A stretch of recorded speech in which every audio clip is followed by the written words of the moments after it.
Hi, everyone. I am Christine Matus, the owner and founder of the Matus Law Group.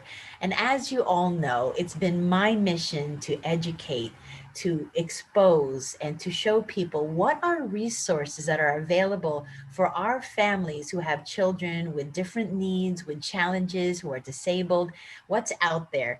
Knowing what I've been going through, and when we started with my daughter trying to find out what information is out there, we knew it's daunting. It's very difficult.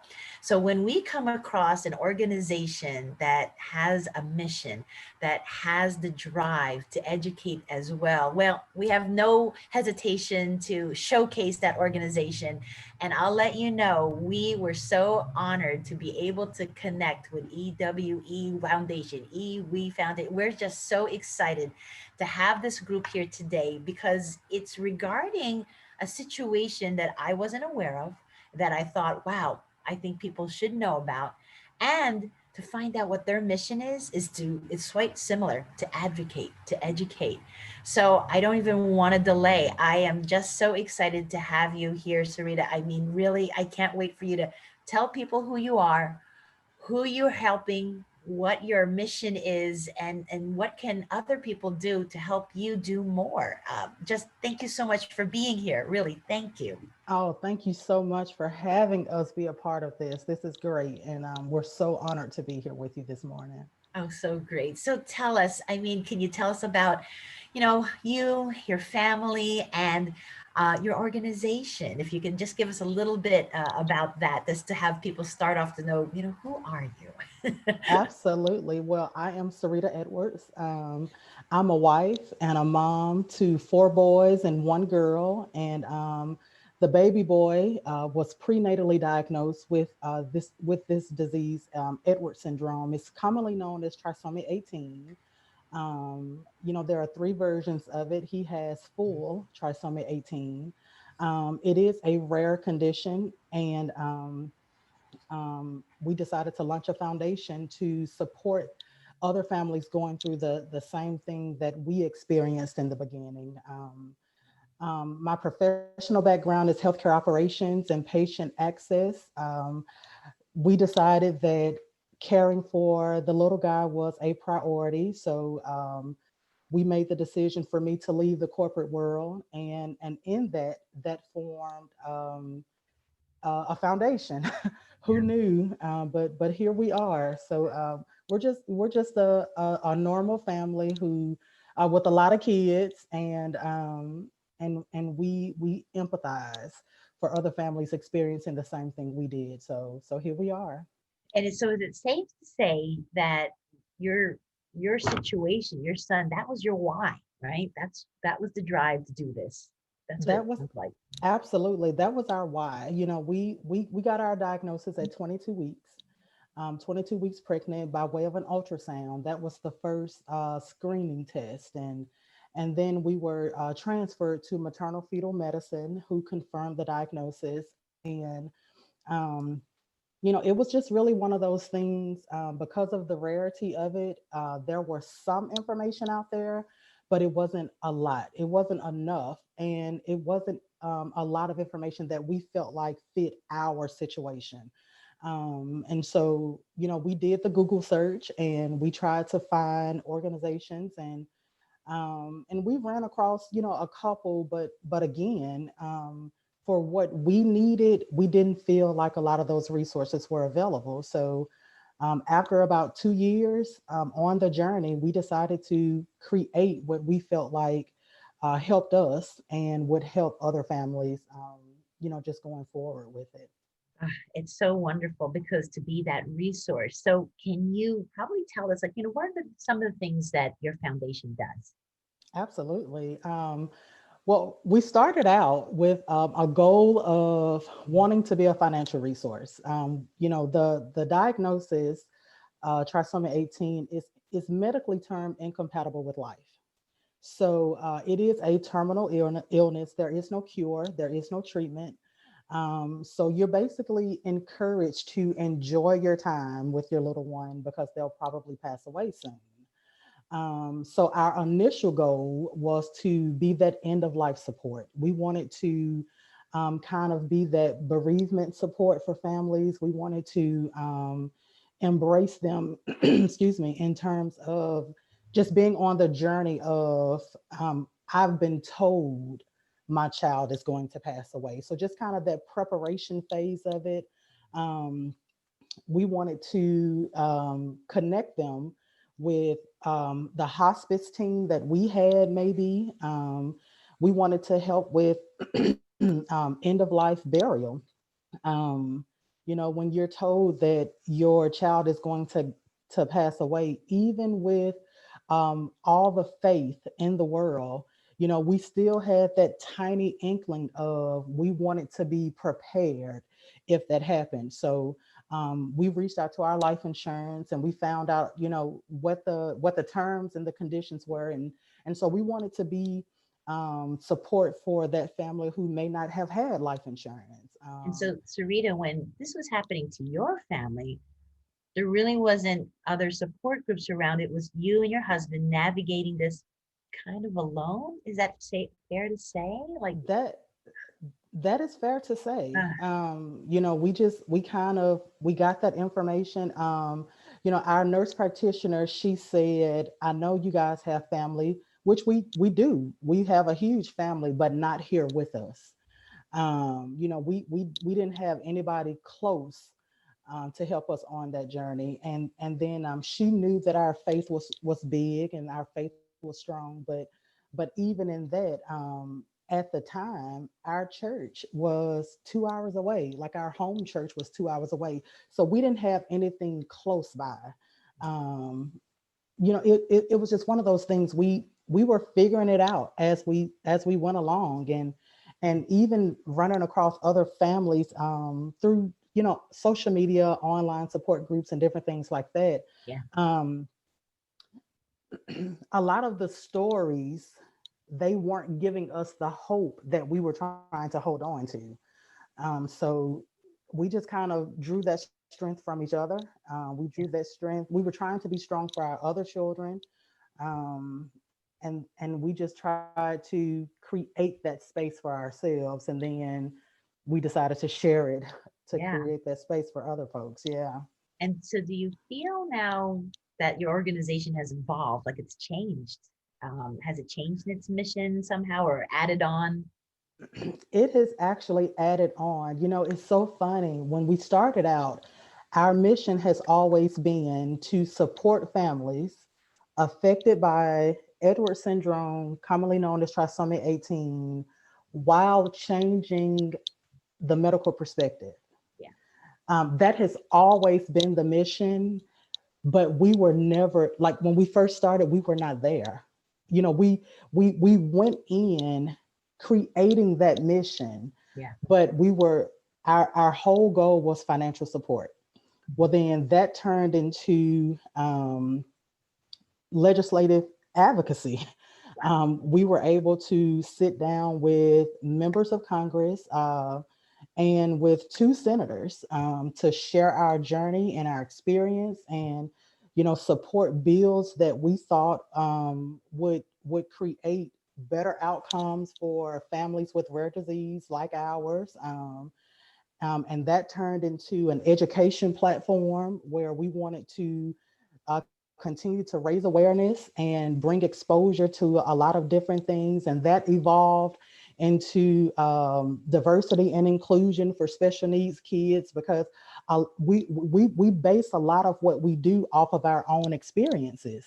yeah, And because our kid, he continued to thrive, we were stepping into new territories. Now he's in the school system, and so it's a space that we never knew was possible. We hoped that it was, but it wasn't initially. So because we're in that space now, that's a part of our foundation. We're tackling that and offering those services and that support to families as well.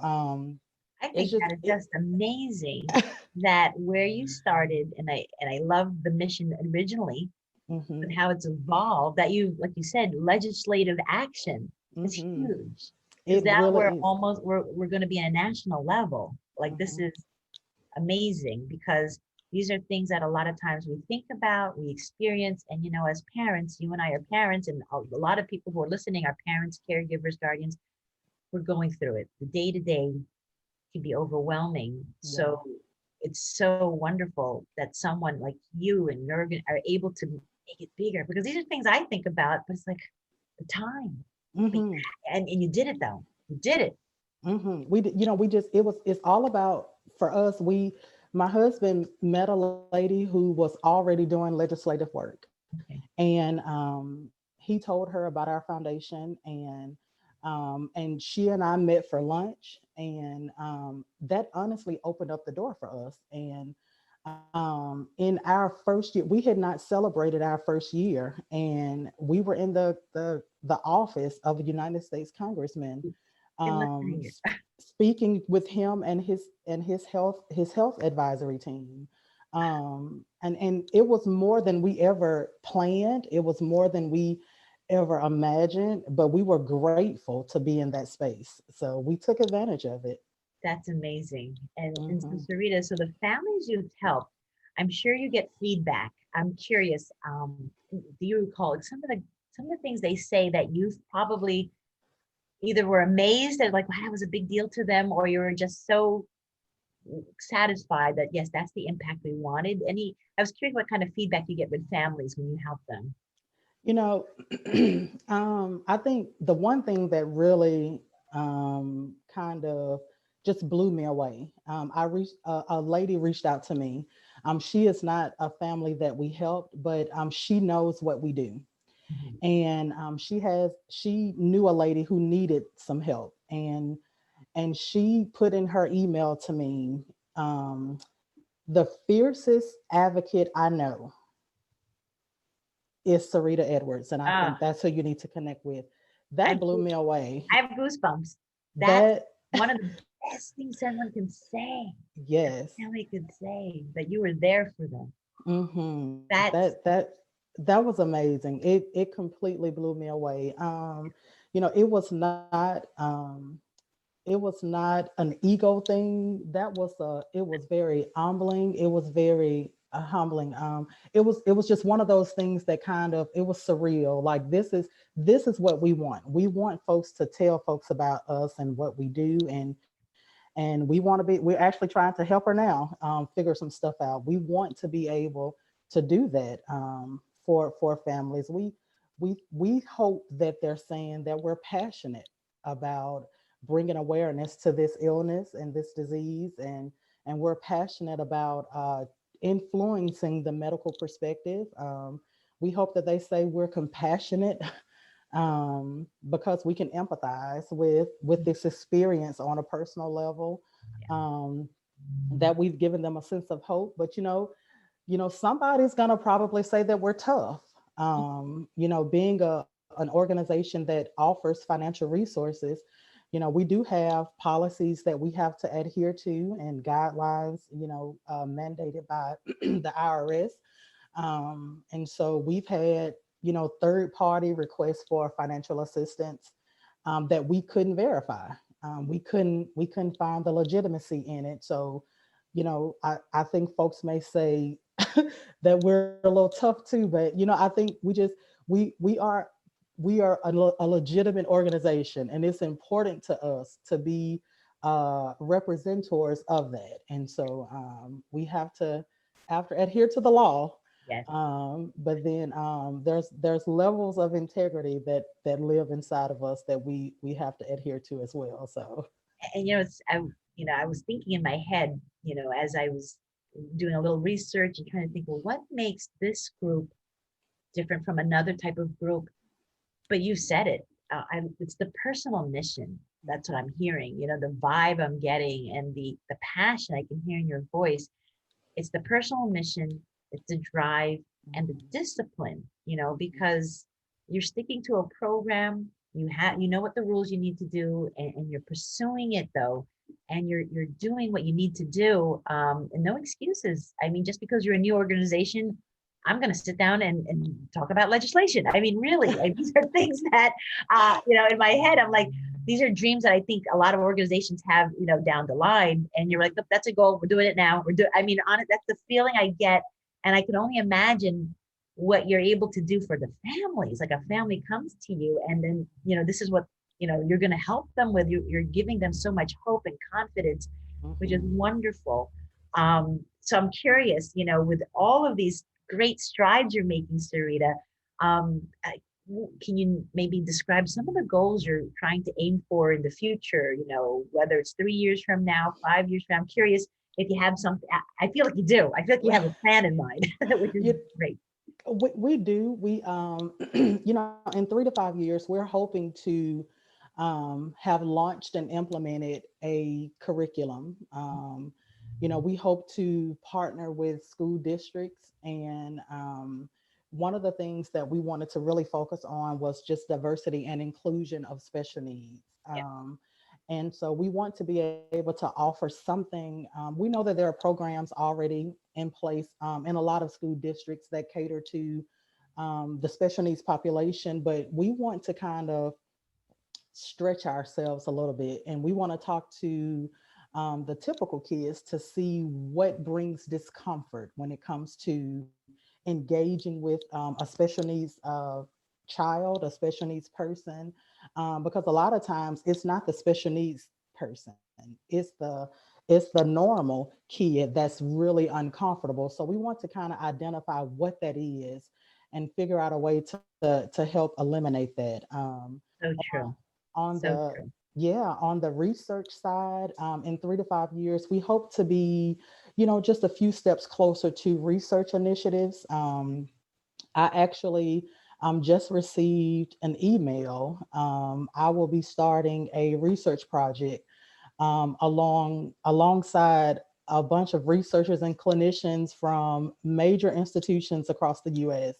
And we're going to be looking at the value in genetic and genomic testing in newborns. Wonderful. And so that project starts in January, and I'm a member of that board.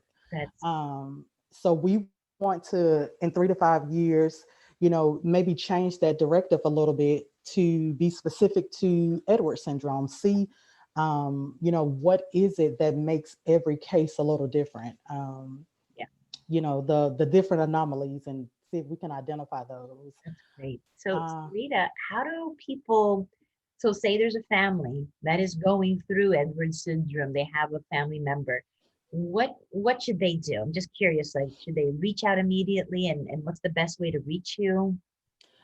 you know, I I think once you get over that initial wow, I'm I'm in this space. We are available. Some families, um, they want to reach out immediately so they can start learning as much as they can about the disease.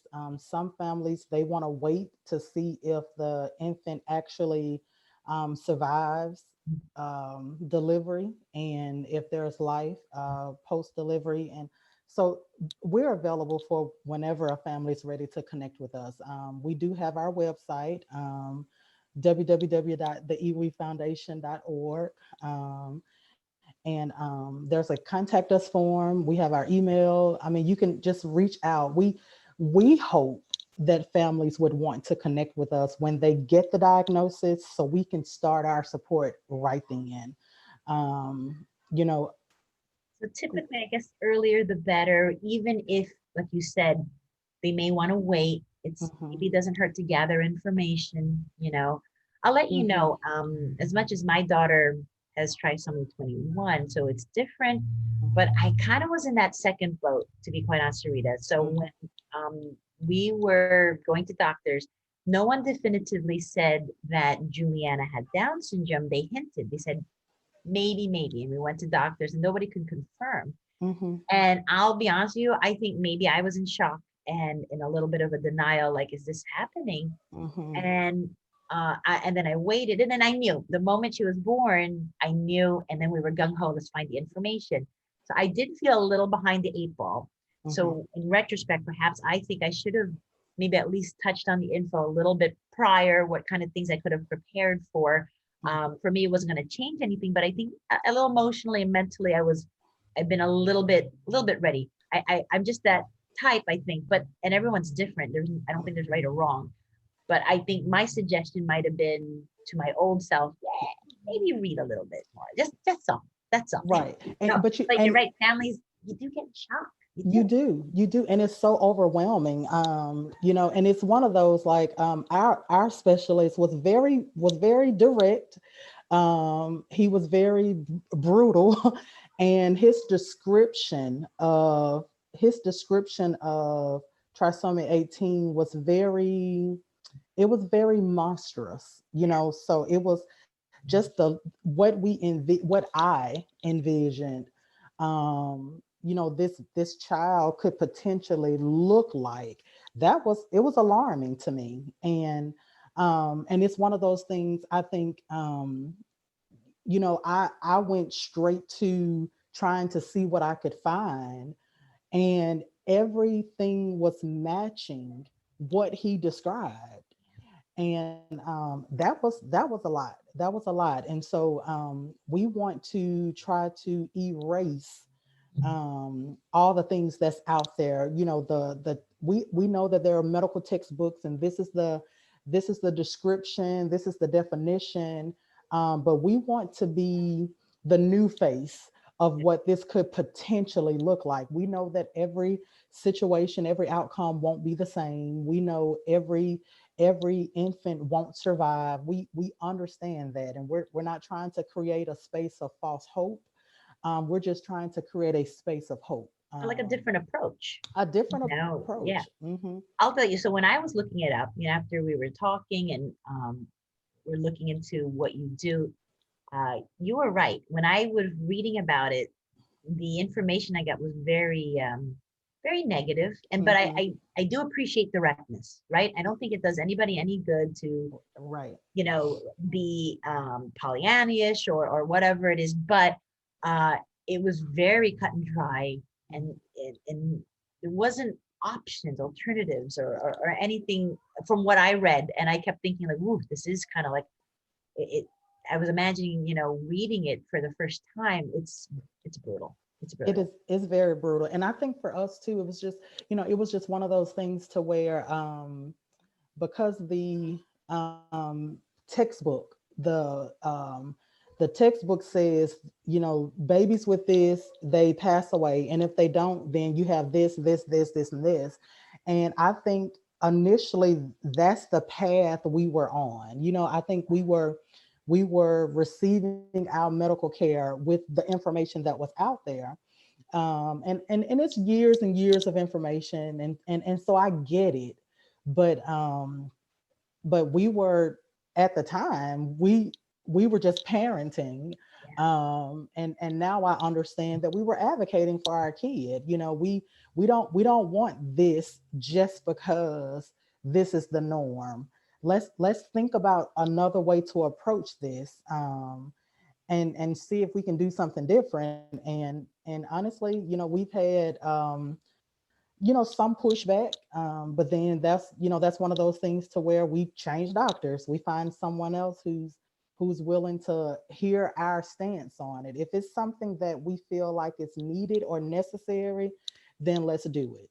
Yeah. But if we feel like there's an alternative and it's just not being explored because this is what's normal, then we want to do something different. We need to have a conversation before Yeah. we But I before think we go forward. it's a realistic conversation, but it's Hmm. coming from the heart, from you and your husband going through it. Just the questions you have as a typical parent, honestly, Hmm. and putting Hmm. it on the table. Right. And That's right. then to me, the value is for other families to see and say like that's my question too, Right. and always measuring it with the realistic possibilities. That's it. Exactly. Well, Exactly. Sarita, this was amazing. The work you guys have done, that's a sign as to how big of strides you've been doing. Hmm. To me, that's a big sign that it was needed. Yeah. There's more needed, and Hmm. you're it. That's the mission, I think, placed upon you and your husband and your family, and you're doing it. You're taking it. Because I Oh, have to say, there's times, people get signs that that's your mission, and you're like, I don't want to take it. right. And really, you're like, not me. I don't want to do it. And I admire that with your family. You're like, well, all right, we're gonna say yes, and we're gonna take it Hmm. and help. That it's not easy, I, but it it's not, and we I have to say our Elijah, he was 2 before we decided to start the foundation. We, it wasn't something that we just jumped into. We did some research, and we even reached out to the organizations that we could find to see if we could support their efforts, or this is what we're thinking. um, is there a need for what we're thinking compared to what you offer? And one organization, they just outright said there is a need for it. And so that was just kind of the extra push that we needed. We still fought it for a little bit. Like you said, it was one of those, like, do we really want to tackle this? But we're approaching our second year as a foundation.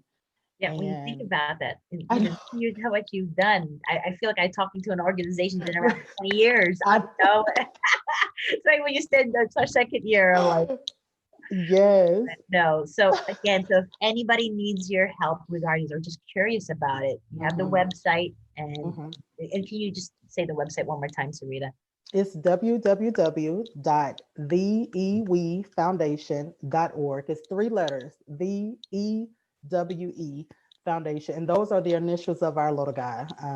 Those are his initials, but we are online. Please, please, if anybody needs us, we are here to help as best we can. Oh, thank you, Sarita. This was just so wonderful. I know we're going to Thank be you. talking again, and Yes. because I want to see how things are going, and any news that you have to let us know so we could do help you with announcements, and help people educate them with all the new things that you've been doing. But we really, Awesome. really thank you so much, everyone. Sarita Edwards with E.WE Foundation. E.WE Foundation. We're just so happy that you were able to spend time with us today and to give us so much of the information and just share just your mission and your drive and your beautiful family. We Oh, really, thank really you. thank you so much. And everyone, please reach out, ask questions, see what you could do to Hmm. help this foundation. Anything you could do, anybody, it really helps. Hmm. Hmm. It Thank goes you. a long way. Sarita, thank you so much. Thank you so much. All right.